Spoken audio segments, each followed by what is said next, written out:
Hey everybody, this is Harry, one of the grumpy old bastards, or old gentlemen. We used to be bastards, now we're gentlemen now. We upgraded in life.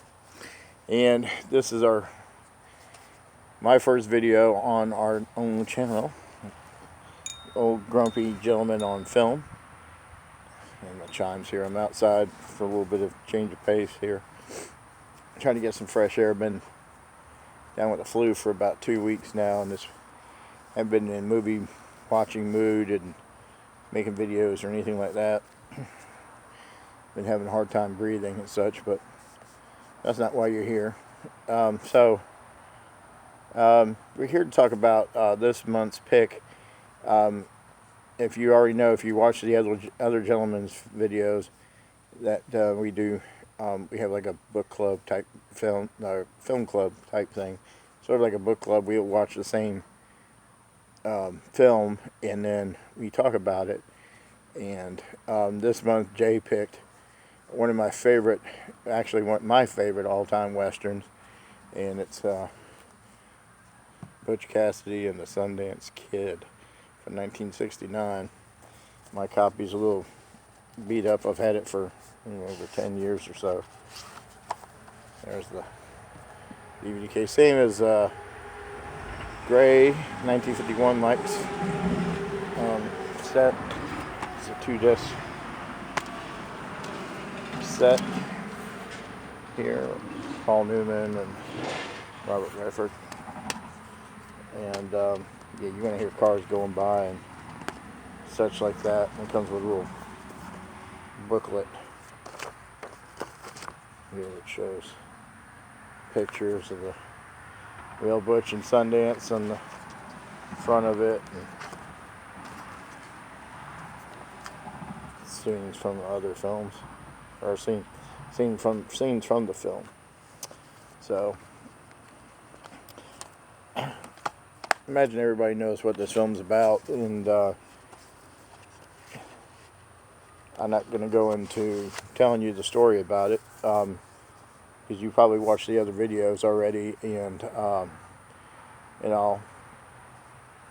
and if you're not looking for a real biopic type film, you just want fun, entertaining movie, well, this is the one. This is fun and entertaining. Some of it is factual, based on facts, but elaborated on. And what this makes this one of my favorite all-time westerns is when I remember seeing it back in, I think I've seen it back in the late 70s on television. Jay had mentioned ABC, and it was probably there that I watched it on ABC's Sunday Night Movie or something like that, without the cussing and all. But I distinctly remember watching it on Channel 6, which was my go-to for watching older movies.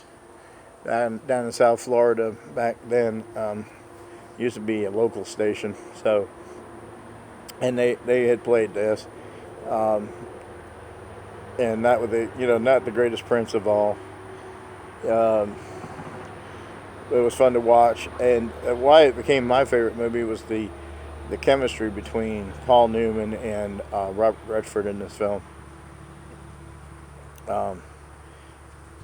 This is the first time they worked together in a film, and man, I couldn't see Steve McQueen in this film at all. The humor in it wouldn't have worked,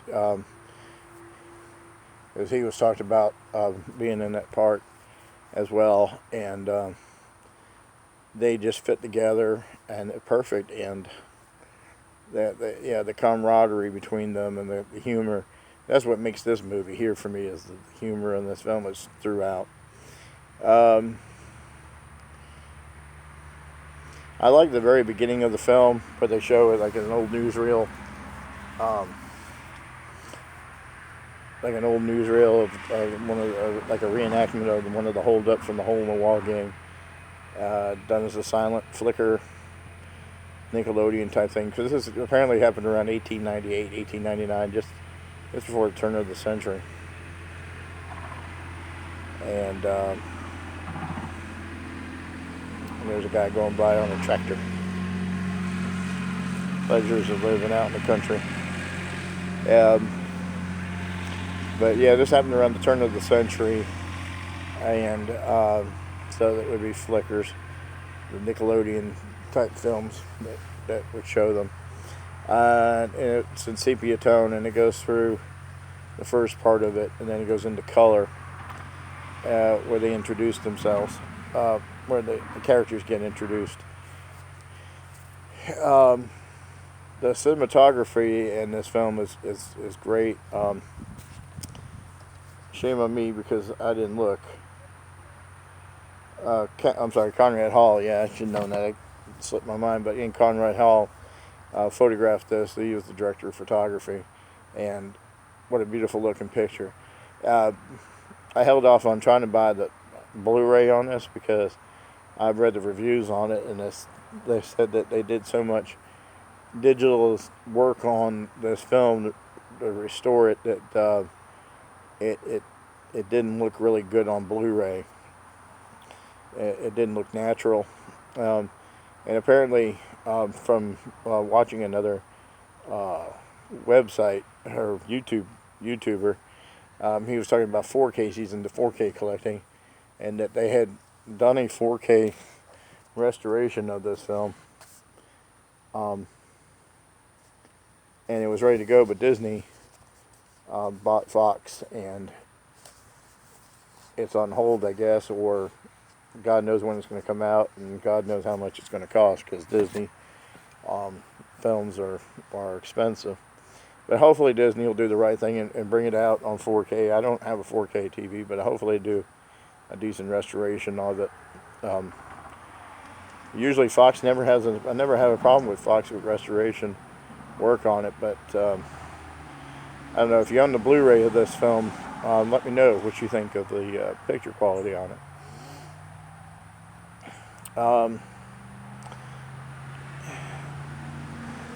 Catherine Ross does a good job as Etta Place. I find her very interesting in this film. That was the first time I had ever noticed her in a film, and probably the last time. I don't remember seeing her in anything else. I guess I have to look up her filmography.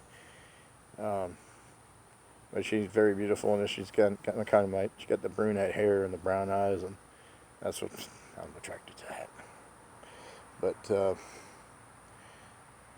yeah, I don't know, just kind of rambling here a little bit because I'm still not feeling well. But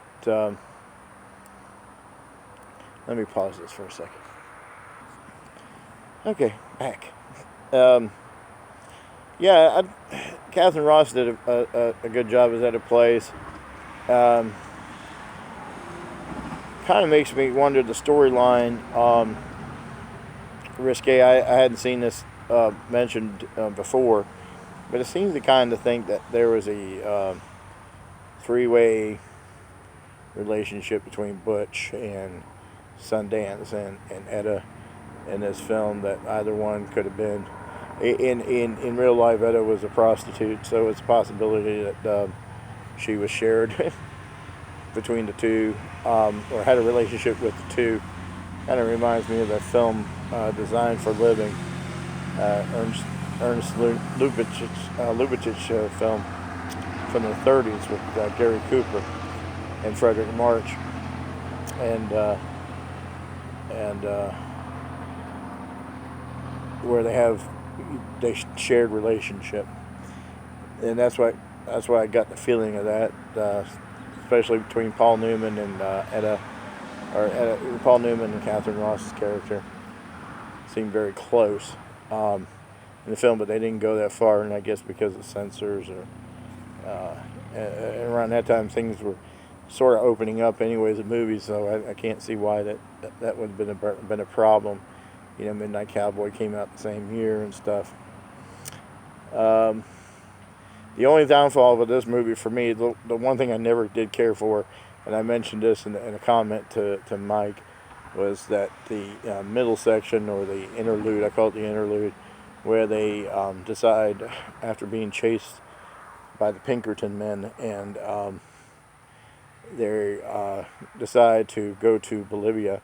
They go to the East Coast, and they're in New York City, and they're having a good time, but you don't see any film shots of it. It's just stills, Photoshop, which wasn't Photoshop back then. But anyways, they were put in. There was music over it, and it was just like a montage of photos of them being at Coney Island and riding in Manhattan and having a good time. But there was no film of it. I think I remember something about the cost at the time that they couldn't film it, and it would have made it much longer. But I'd find it very distracting. The second half, or the last part of the film, when they arrive in Bolivia, is which was also mentioned, kind of drags down a little bit, drags the film down. Um, where they get there, I always like the part when they first get there, and Robert Redford gets off the train, and he's like looking at this. This is Bolivia. This is, there's chickens. There's dilapidated homes. The railway station's dilapidated, and this is what we're here for. He wasn't too happy being there, and I always thought that funny. And of course, he stepped in chicken shit or cow shit or whatever it was. He wasn't. He wasn't too pleased, and then they had to learn the culture, or learn the language, and start robbing banks and making money. And then they tried to go to be bodyguards. Strother Martin's in that film as well. He wasn't in it for a long period of time, but he did a good role in it. And then everybody talks about the ending of the film. And I always thought, I hated the ending for the longest time, because Ian wants to see bloodshed and wants to see them get all tore up and bullets and flesh flying off their bodies and blood spurting everywhere. I didn't want to see that. You wouldn't have seen it back then. Maybe the Wild Bunch might have seen something similar to that, but and nowadays, if that film was made nowadays, it would all have been CGI'd. But thinking about it, I think they probably left it in a good place, because there was doubt at the time that they had actually survived the ambush, that they got away, and they actually moved back to the United States, or at least one of them did, and the other one died in the ambush. Yeah. So it kind of left it open there when they escaped. Even up to the very end, they were very funny. Like I said, the humor carried these two together. They had such a great chemistry, and they wound up doing The Sting together. And I wish they would have done another film or two afterwards together, because they really worked well together. If you have not seen this film, I highly recommend it. Like I said, if you're trying to do a book report on these two characters, this is not the film to base your book report on. It's more fiction than it is fact. And but it's very funny. It's very entertaining. Still holds up today. 50 years later, it still holds up. And I'm just hoping that one day it'll get a proper restoration and come out on 4K, or I actually would love to see this on a Criterion release, possibly. But that's just me. Anyways, thank you for putting up with me. Talk to you later, and we'll see what we got for next month. Take care. Bye.